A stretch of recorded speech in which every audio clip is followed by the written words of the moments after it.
In this video we're going to look at buoyancy as applied to the apparent weight of a submerged object. So as we can see, the block sank to the bottom, so that means the density of the object is greater than the density of the fluid. And in this case what we're going to have is a force of weight acting downwards on the object,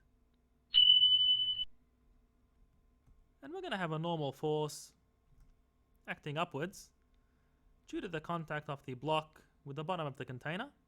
And we're also going to have a buoyant force. Okay, so what we have also is a buoyant force that's going to be smaller this time. And in this case, the block is in equilibrium.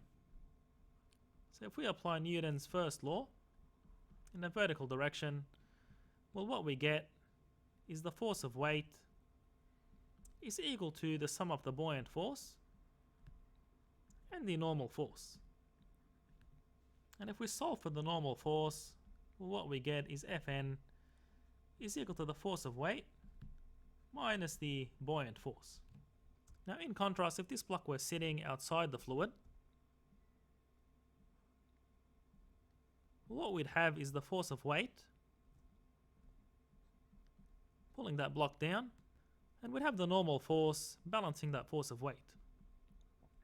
So in this case, applying Newton's first law in the vertical direction, what we get is the normal force is equal to the force of weight. Okay, so the normal force is the apparent weight of the object, and it's smaller when the object is submerged in a fluid.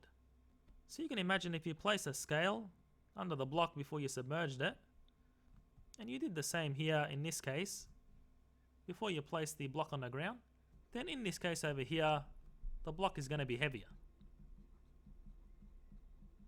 Okay, so the normal force is greater than for this case. So in this case the block is lighter due to the buoyant force. So that's intuitive, an object is really lighter in a fluid.